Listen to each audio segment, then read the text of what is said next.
Anyway, mga kababayan, speaking of the Marcoses, itong si Mangga, dinadaanan naman, alam niyo, nagtataka talaga ako eh. Kung bakit noon yamot na yamot sina Miss Crisette Loretta Chukay Aimee, and even Doc Lorraine Badoy gigil na kay Aimee. Sabi ko, mabait naman si Senadora Aimee kasi even if si Marcos Jr. noon kitang-kita natin yung katamaran, matagal bago ako na turn off kay Senadora Aimee.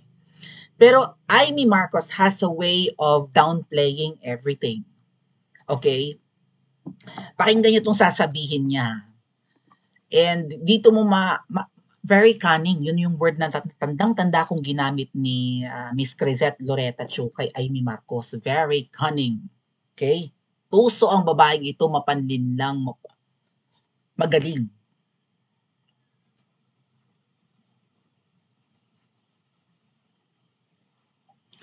So, pakinggan nyo yung sasabihin ni Ime. Okay? And then, i-debunk natin. Oh, nagpa-interview siya sa isang radio station and kasi tumatakbong senador to. Oy, Aimee, pakisagot nga. Paanong gumastos ka ng halos 1 billion di umano? Maya ko na lang i-discuss mga ate at kuya yung mga cabinet secretary ni Kuting na hindi ko alam kung magre-resign baga or sisipain. Kasi wala raw kwenta. Dalawa kasi ang dahilan kung bakit walang kwenta or inutil ang cabinet secretary ni Kuting na sisipain. O may survey nga pala tayo dyan. At ang ipapalit, mag-participate kayo sa survey ha. Sa Princess Maui 1. Sisipain yun dahil walang kwenta. Walang kwenta sa ang bagay sa kanyang pagiging secretary or outer ego ni Kuting or sa paghahakot ng makakamkam sa pinamumunuan niyang department at i-deliver kay Ahas.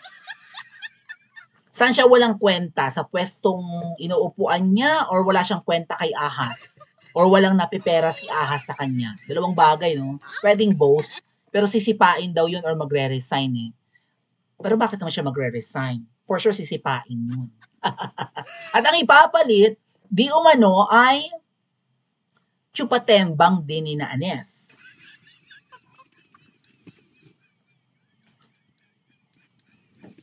Mahilig mag-white ito. Hindi ko alam kung ano yung hilig niyang white.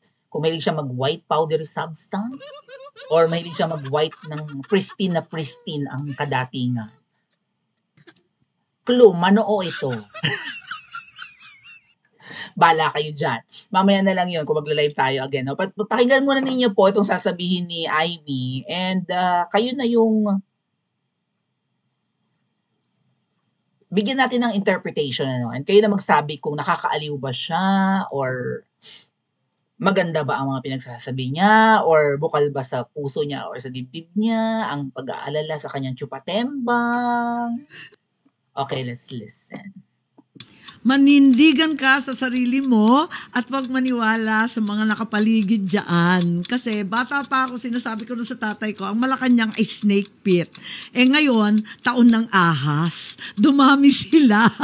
Kawawa naman, nakapaligid dyan, nakapulupot sa kapatid ko. Kaya, yun lang, manindigan siya, magpakatibay siya sa sarili niya. Alam niya ang dapat gawin.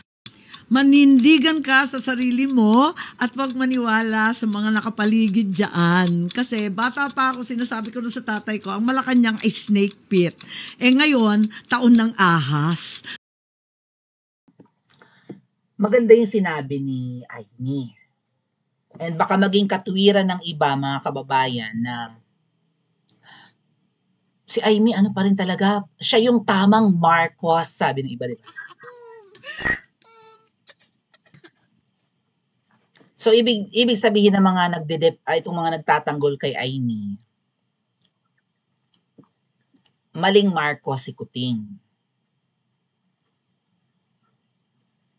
At si Aimee ang tama, si Aimee ang magaling, si Aimee ang mabait. So, ibig sabihin si Kuting hindi mabait. hindi mapagmahal sa mga Pilipino, ganun ba yun? Kasi siya yung tama. Merong maling Marcos at merong tamang Marcos. Sabi ng mga hindi mabati-batiko si Aimee. Kaya nga napag-uusapan yung mga salagubang niya, di ba? Yung kanyang mga pakawala para tiktikan ang mga Duterte. Tanggapin man natin at hindi, meron talaga siyang mga alipores sa Duterte camp para manmanan ang mga galawan ng mga Duterte. Dahil pinaghihinalaan nila na syempre si VP Sara ang magbe-benefit, worst case scenario matanggal si Kuting, right? Ang hahalili as mandated by the Constitution ay si VP Sara. So, kailangan nilang manmanan ang galawan ni VP Sara at ng mga Duterte. Pinaghihinalaan kasi nila na ang nagpapa-EDSA, di ba, ang pagtitipon sa EDSA at ang mga gustong mag-people power ay mga binabayaran ng mag-ama. You think mga tanga-tanga ang mga Duterte para magbayad ng kanilang mga followers para mag-EDSA? Mga abogado yan, mga matatalino yan, at saan kukuha ng pera ang mga Duterte? Hindi naman mga kamkamero at kamkamera. Natapos na bilang presidente si PRRD, doon pa rin nakatira sa Matina, sa kanyang parang bungalow yung bahay niya. No? Hindi nga yata up and down ba yun? Napakapayak ng dating Pangulo, di ba? Oh. So, mai-share ko lang bago natin himay-himayin itong wag na lang, medyo sensitive. Basta. Anyway, meron silang ginawa kay VP Sara para pilayan ng bonggang-bongga si VP Sara. Kasi pinaghihinalaan nga nila na ang mga Duterte ang nagpapa-EDSA. Mga aning-aning, no? Ngayon, maganda naman itong sinabi ni Aimee na may mga ahas, may mga nakapulupot. Ang tanong, Aimee, kaya mo yung nakapulupot, lalo na yung babaeng ahas? Kaya mo bang tanggalin yon sa katawan ng kapatid mo or sa leeg ng kapatid mo? Itong si Aimee kasi parang ang saya-saya pa niyang mag-checka, di ba? O, pakinggan niyo kung paano magsalita ang inanitan. Sa mga nakapaligid dyan. Kasi bata pa ako, sinasabi ko sa tatay ko, ang Malacanang ay snake pit. Ngayon, taon ng ahas. Dumami sila. Kawawa naman. Kawawa raw yung kapatid niya kasi napapalibutan ng mga ahas. Tapos tawang-tawa pa siya. So, seryosong usapin to mga kababayan. Kahit nga literal na mapuluputan ka ng ahas, tatawa-tawa ka pa. Hindi ka pa magkakaroon ng sense of urgency. Yung mapuluputan ka lang ng ahas, pwedeng mapigta lang yung hininga eh. Right? Pwedeng mabali ang leeg mo, mabali kamay mo. Patay ka. How much more kung tuklawin ka pa ng ahas? Di may venom ng involved, right? Hindi ka lang namatay nung nabalian ka ng leeg, namatay ka pa sa ang tawag sa ganyan? Sa venom nga. Ano ba ang venom sa Tagalog? Sa lason ba yan? Sa kamandag, right? Sa kamandag ng ahas. Sasabihin mong snake pit. Hindi lang pala iisang ahas ang nakapulupot sa kapatid mo, napakarami. Bakit parang tatawa-tawa ka pa? Masabi lang yata na bumabatikos din siya, no? Tas kawawa daw yung kawawa ang kapatid mo. Sa tinagal-tagal na napuluputan ng ahas ang kapatid mo at sa tinagal-tagal na natuklaw or sinupsop or whatever, kung ano nilingkis. Baka yung kapatid mo hindi na namatay sa kamandag ng ahas, baka naging ahas na, naging kauri na rin. Ahas na ng taong bayan ang kapatid mo, tatawa-tawa ka pa. Kung alam mong snake pit yan, day 1 pa lang, pagpasok pa lang ng kapatid mo noong June 30, 2022, dapat kasama ka. Nagbabantay ka, kapatid mo yan. Kahit pa kasama ang asawa niya, for sure hindi ka magtitiwala dahil meron kayong beef Meron kayong, 'di ba, meron kayong hindi magandang tinapay ng hipag mo? Hipag, ano ba 'yan? Hipag, right? Hipag 'no? Oh, hindi maganda ang relasyon niyo ng asawa ng kapatid mo at ikaw. Oh, kung napakaraming ahas diyan sa tinirhan mo rin noon, eh bakit tatawa-tawa ka lang ngayon? Parang hindi ka nagmamadali para maisalba ang kapatid mo. Ang hilig ni Aimee kasi mga kababayan na baklain ang usapan. Gawing parang ano lang ba, parang, "Ay, nakakatuwa naman si Aimee 'no, ang saya niyang kausap. Ay, tinatawag talaga niyang mga ahas yung mga gumagamit sa kapatid niyan. Ay, bakit hindi mo inaagapan?"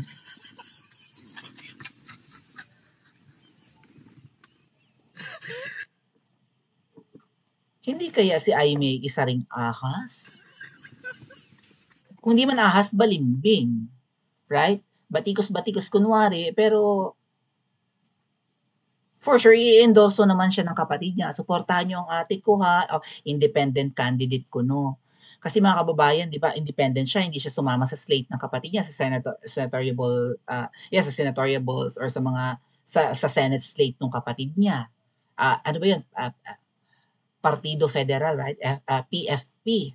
Nandun sina Pacquiao, sino pa? Sina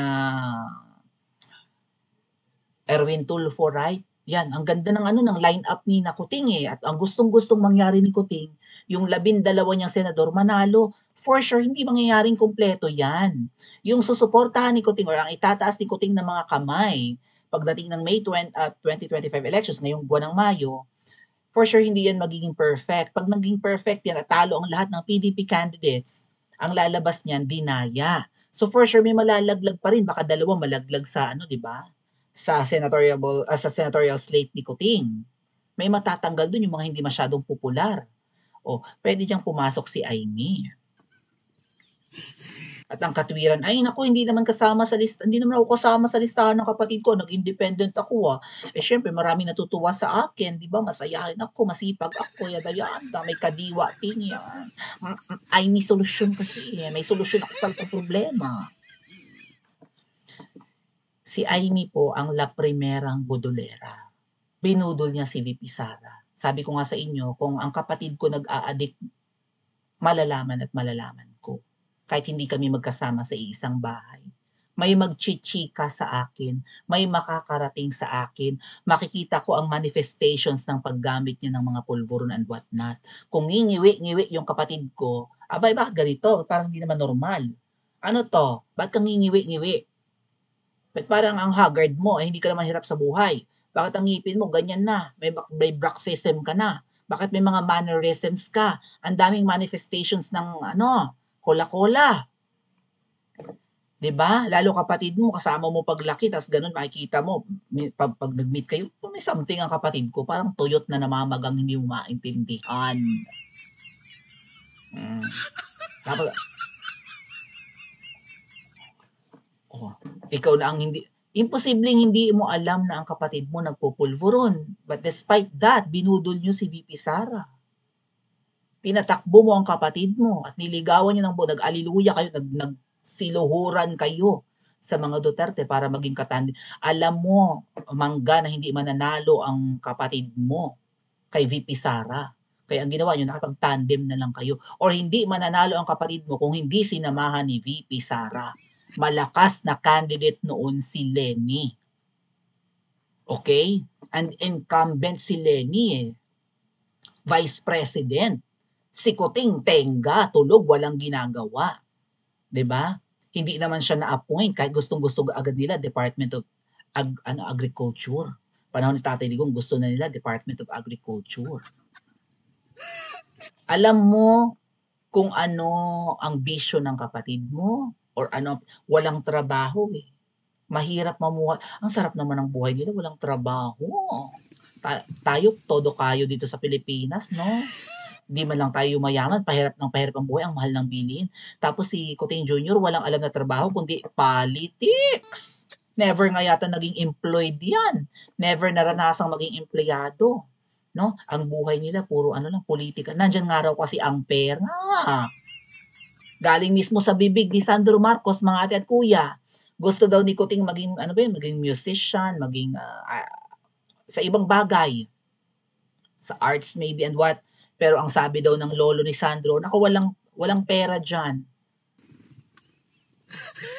Kaya yun, na-persuade yata si Kuting Jr. na pasukin ang politics kasi ang pera ay nasa politics. Hanap buhay pala ang politics. Ay hindi naman kalakihan ang sweldo dyan. Ay ano ibig sabihin? Hindi todo kam-kam.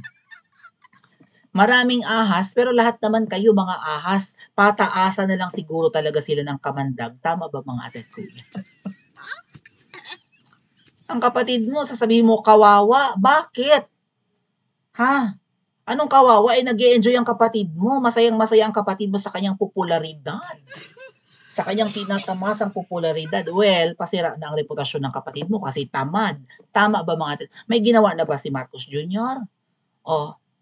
Ay kung talagang maraming ahas doon at alam na imposible hindi mo matawagan na kapatid, puro ahas dyan, huwag ka dyan, bitawan mo na hindi mo kaya, kailangan mo pang mabuhay, kailangan mo matuwid ang landas, ang daming mga ano dyan, gustong lumingkis at sumipsip ng iyong dugo, gusto kang tigbakin, no? At, di ba, kagatin ka ng kanilang kamandag or mamatay ka sa kanilang kamandag. Wa ka namang ginagawa, tawa ka lang ng tawa.